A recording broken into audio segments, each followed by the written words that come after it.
Welcome inside the War Room. I'm your host, Andrew Valancourt, and we're back today for episode 61 of the Dynasty War Room podcast. On today's show, we're going to talk about some Dynasty buys. So we are post-NFL draft. Most leagues' rookie drafts have either been completed or are currently underway. And those of you who have not had your rookie drafts, I'm sure they're upcoming in the next few weeks. So I think it's time to reevaluate the Dynasty landscape, get a handle on a few players at each position that I think are currently good values, good players to buy, whether it's at cost or buy low on, guys that I think will either be worth their current price or will return better value than where they're currently priced in the Dynasty landscape. So I have 12 players spread across multiple of these positions, and so we're going to get into that. Before we do, as always, make sure you are following this podcast on your platform of choice, whether it is Spotify, Apple, YouTube, Amazon, you name it, we're there. So go give us a follow so you don't miss any future shows. And to find us on social media, Twitter or X, whatever you want to call it, we are there at Dynasty War Room. We have a Facebook page. We are on YouTube at Dynasty War Room. And you can find me on Blue Sky as well. So go hit us up there.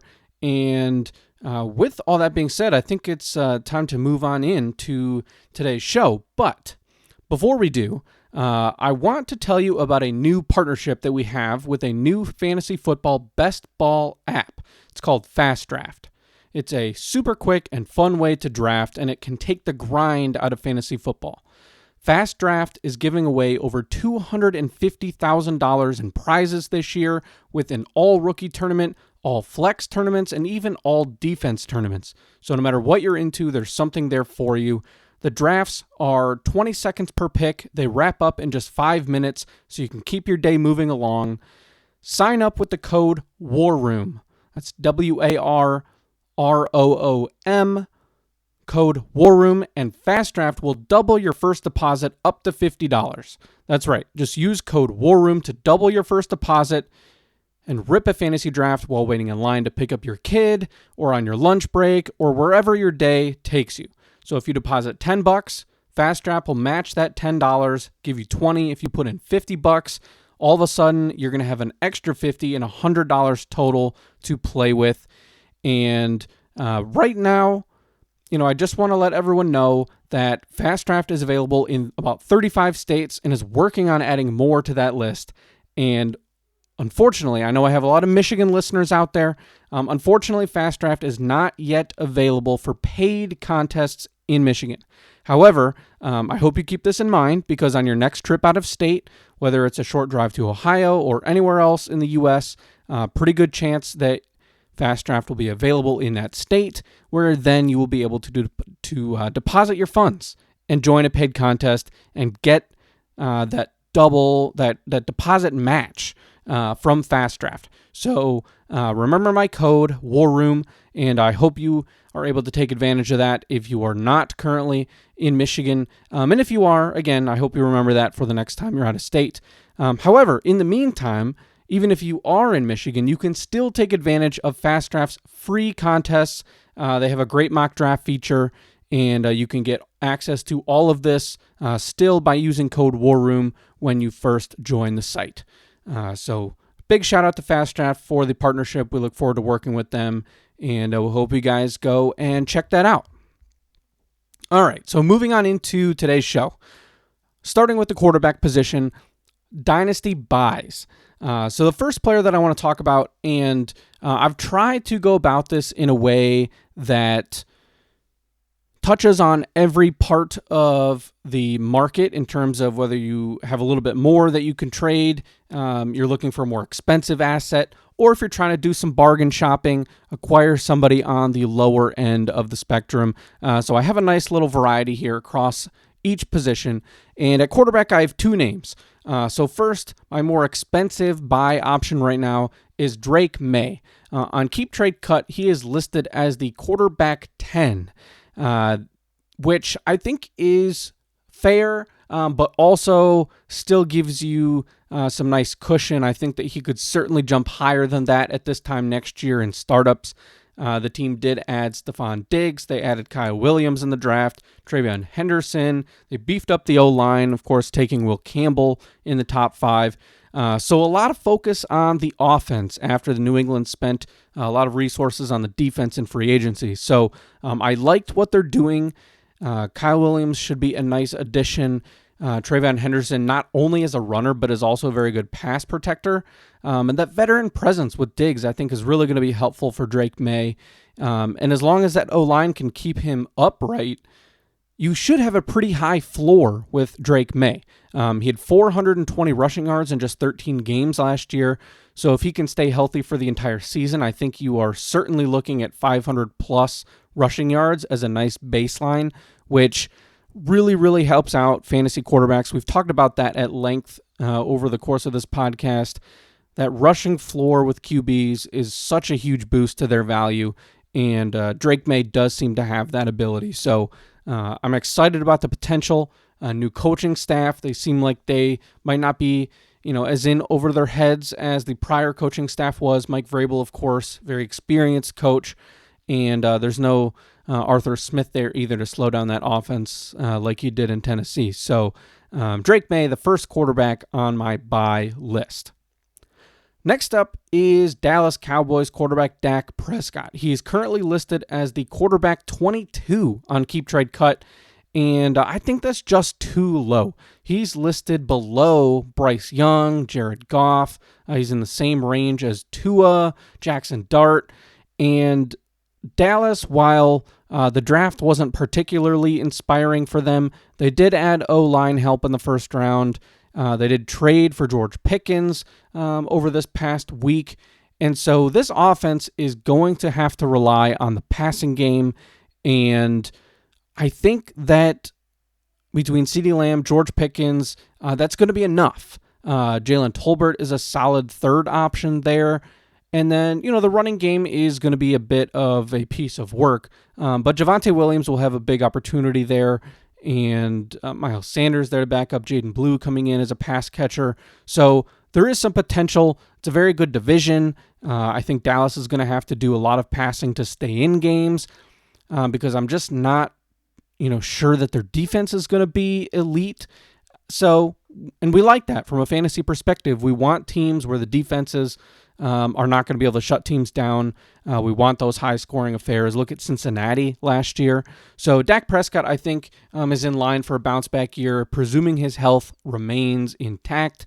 But I'm optimistic about Dak Prescott, and I think currently for his value, where he's going and some of those other names, I think he is a better quarterback, and I think he belongs to be in a tier above where he's currently valued, and that puts him on my buy list.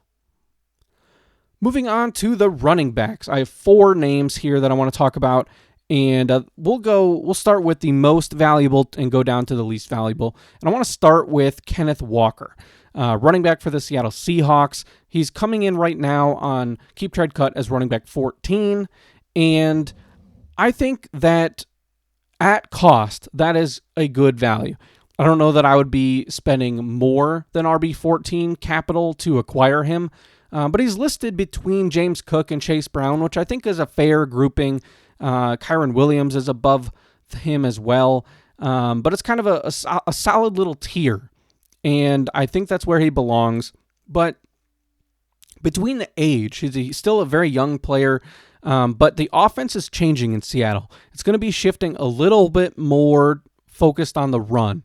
Offensive coordinator change, and despite those changes, and obviously a lot of personnel changes with new quarterback, new receivers, a lot has changed in Seattle.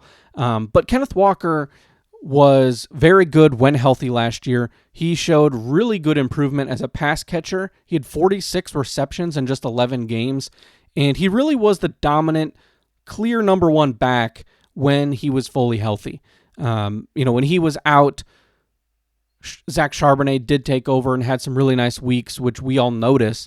And it was what makes Charbonnet a good backup, because Kenneth Walker probably will miss a game or two every year. It just seems to be the kind of back he is. But when he is healthy, he's been very productive. I think that he's going to fit in well in the new offense. And the fact that he does have an injury history could land you a bit of a discount. So keep that in mind. Use that to your advantage in trade negotiations. I think that he is on track to be a running back 1 this year, and to be able to land a running back 1 for what probably will be running back 2 cost, I think is a really good way to approach the offseason here. All right, so now we're moving on to our second running back, and this is a guy that I have talked about every time we do these types of shows, and that's James Conner, running back for the Arizona Cardinals. He is older, so that certainly is affecting his current value, but he's listed as the running back 31 on Keep Trade Cut. And every single year I say buy James Conner. I've been saying it whether it was on this podcast last year or long before this podcast began. Every single year I was always into James Conner as a nice buy option. And that's because he never seems to be valued very high, despite the elite production that you've been able to get from him given his cost. So he might only have a year left. He is getting up there in age. There is Trey Benson, but he didn't really show anything last year, and Arizona did not draft a running back this season.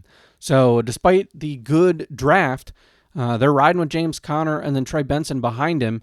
They signed James Conner to an extension, and regardless of whether James Conner is only a bell cow starter for 1 more season or 2, what does it matter? You're going to get a starting running back that's going to be a top 20 player for running back 31 cost, which, you're probably looking at an early 3rd, late 2nd round pick for a player that was the running back 11 last year in PPR, running back 10 in standard scoring, or in half PPR. So it's just one of those things where he gets it done.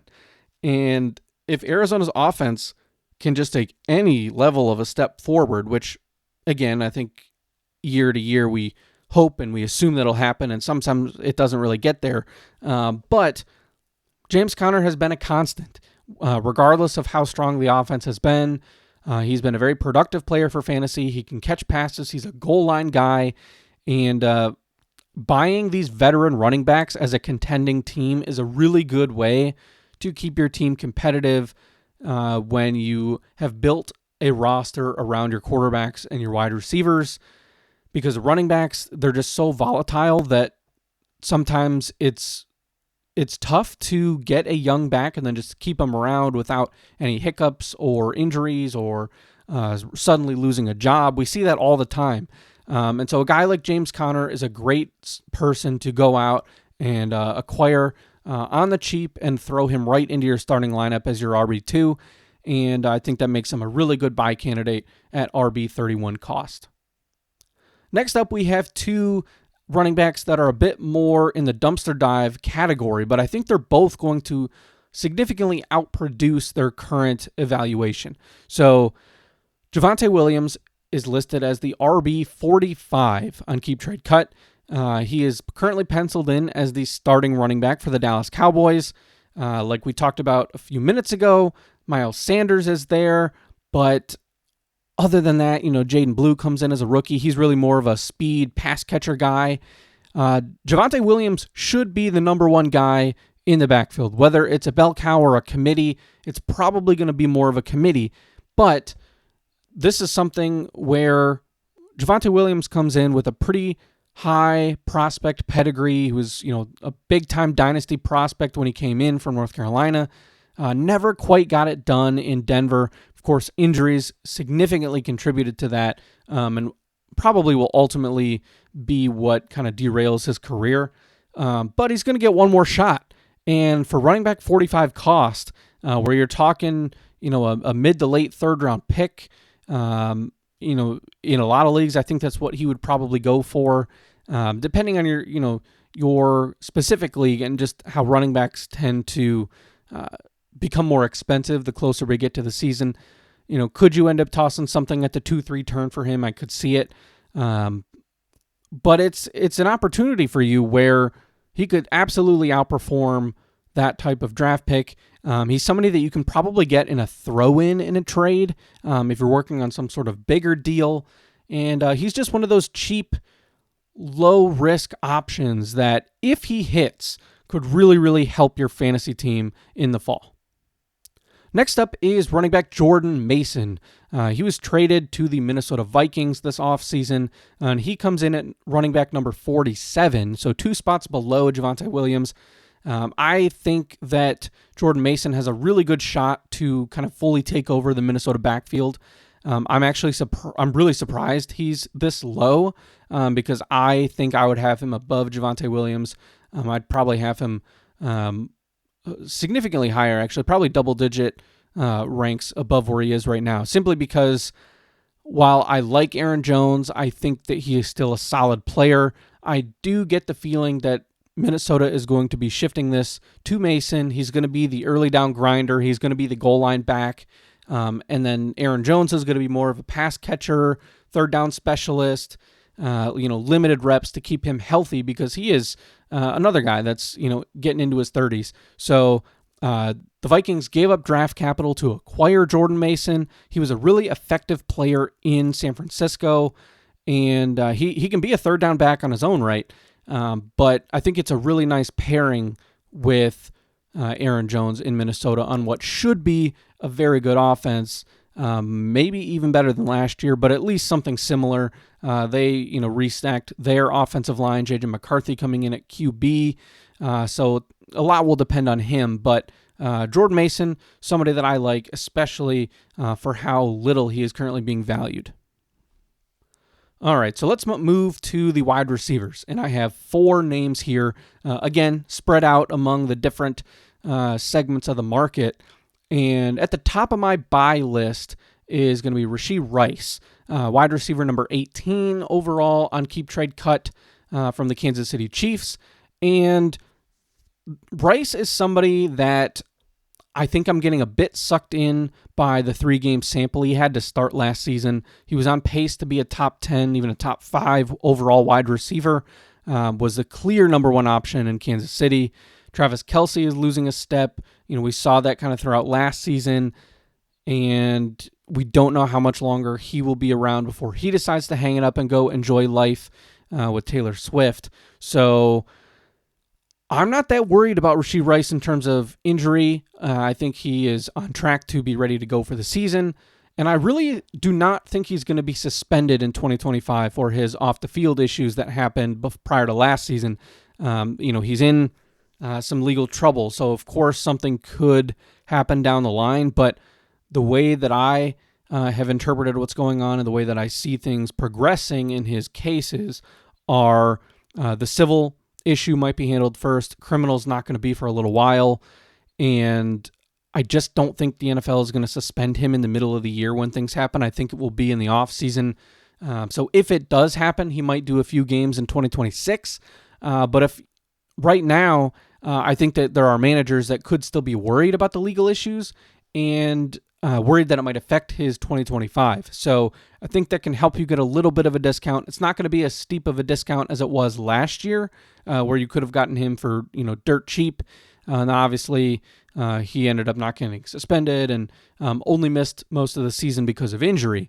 But it was really good. And I do like Xavier Worthy. He was a player I was high on coming out as a rookie, and I still like him a lot now.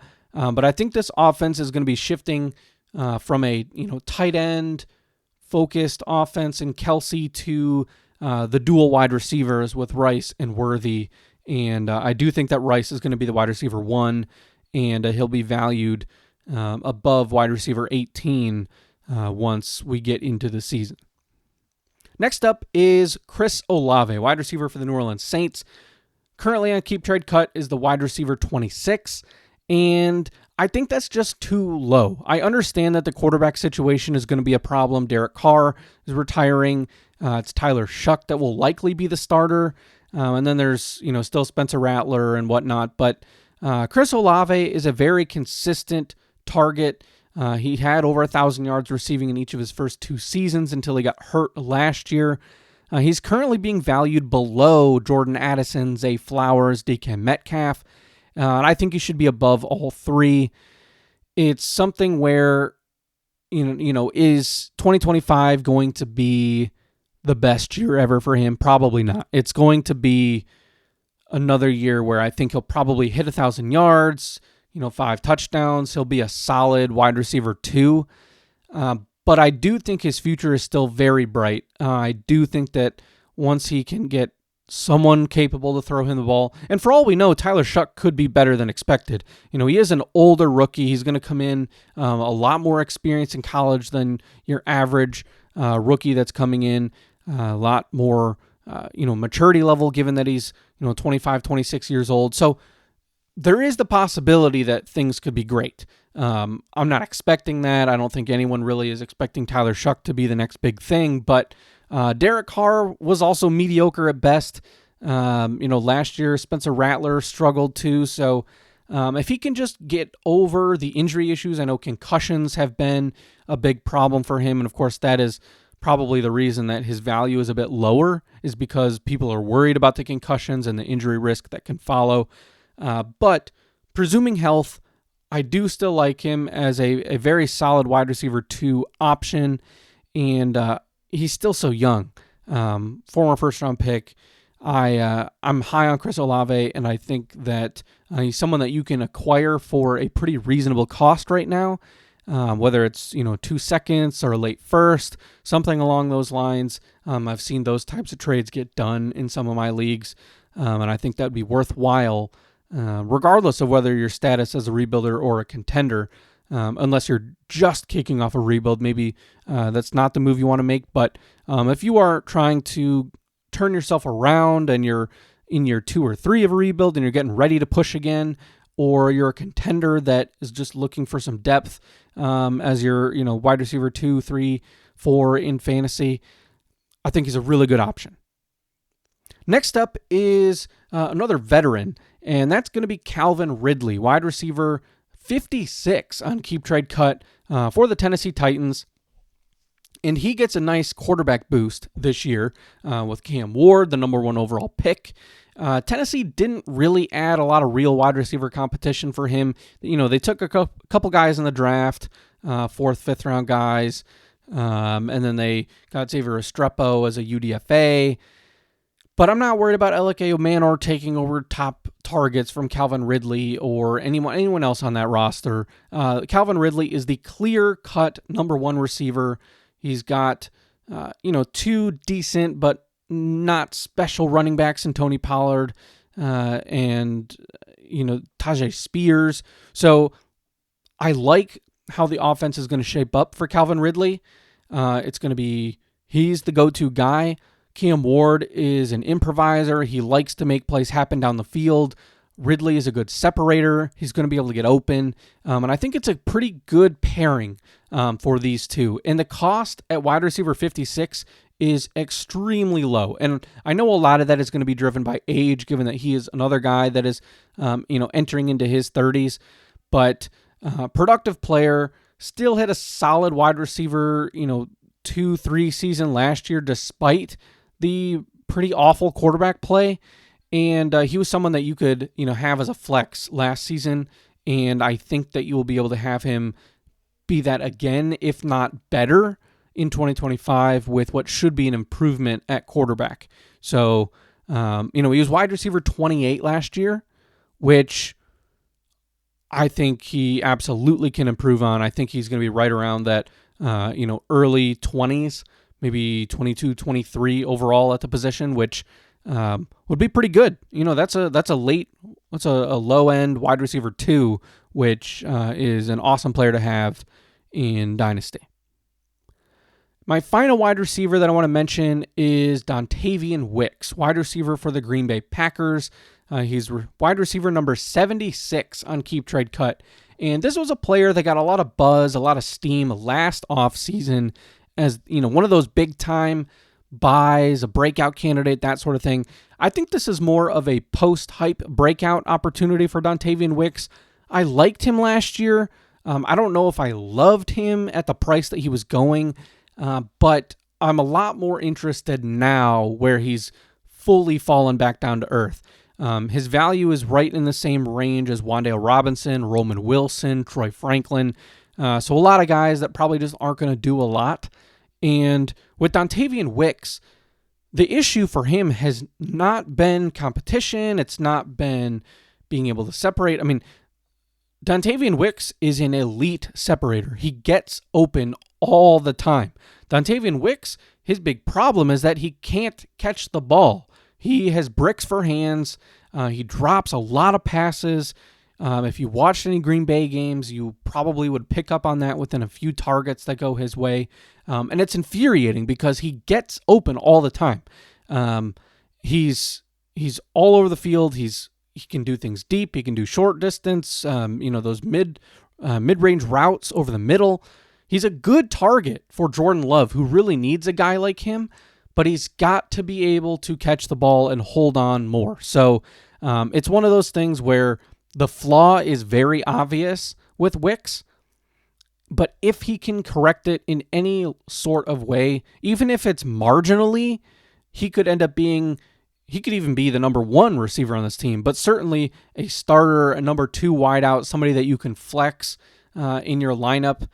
And so it's one of those players that I think he's worth the risk with his kind of boom-bust nature. And there's no Christian Watson for a good chunk of this season as well. So he's going to miss at least half the year, could miss most or all of the season, and that, of course, is going to free up some targets.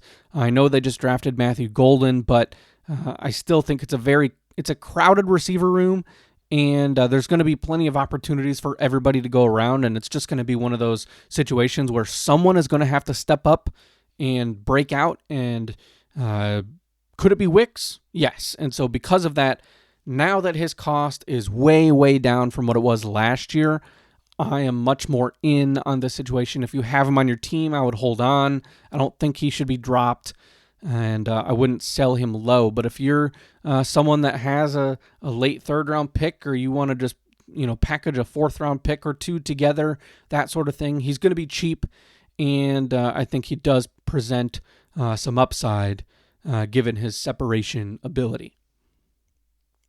All right, so let's head on over to the tight end position, where I have two more names to round out our 12 Dynasty buys post NFL draft. And number one is Evan Engram, who is coming in right now as tight end 16 on Keep Trade Cut.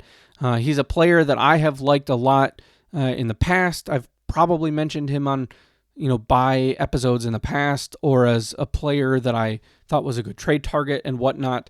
Unfortunately, last year he didn't really help us out. The injury really hurt. But now he has moved on from Jacksonville. He's over in Denver, where he's going to be the clear number one tight end and probably the clear number two target in this offense behind Courtland Sutton.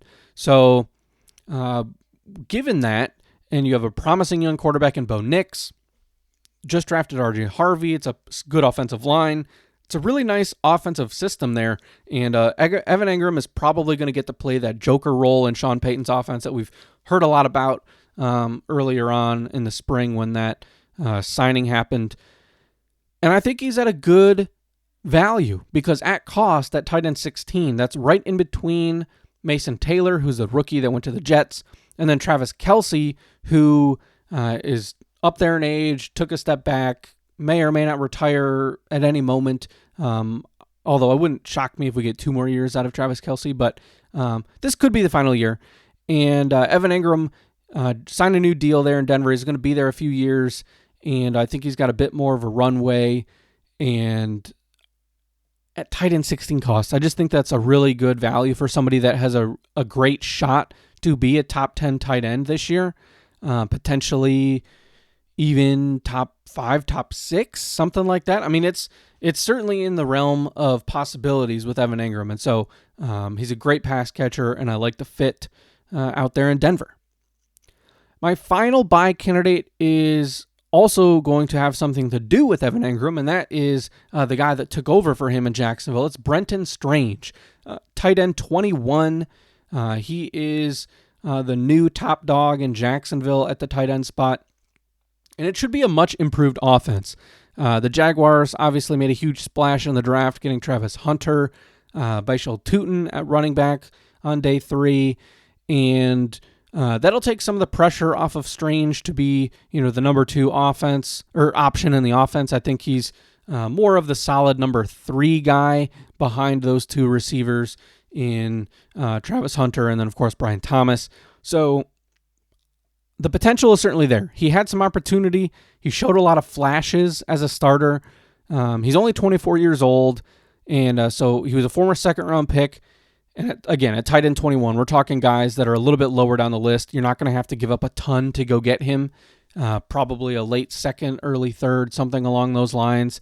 And I think that absolutely could be worth the shot there if you're in a draft and you're staring down the barrel at the beginning of the third of a Elijah Arroyo or a Harold Fannin, or even Terrence Ferguson, who I really like a lot. Brenton Strange is somebody that you might decide to go for instead. He's got the starting job. He's already had those couple years to kind of find his role in the offense and figure out his place in the league. So Brenton Strange at tight end 21 is the final buy candidate. So there you have it. There are 12 names that I think are good buys right now in Dynasty. And we'll come back. We'll have some sell candidates on a future show coming up. And we'll get more into that. So, again, thank you all for tuning in. I hope your rookie drafts are going well and you're landing players you like. Remember, if you want to help support the show, you can download Fast Draft. It's an app where you can play best ball, fantasy football. It has some similarities to Underdog if you've played that before, but it's faster, shorter drafts, and helps the show out if you want to download that app. Sign up using code WARROOM and get your first deposit matched completely up to $50. Again, that's code WARROOM on Fast Draft. Thank you all very much for tuning in to today's show. My name is Andrew Valancourt, and you have been listening to the Dynasty War Room podcast, and we will talk to you next week.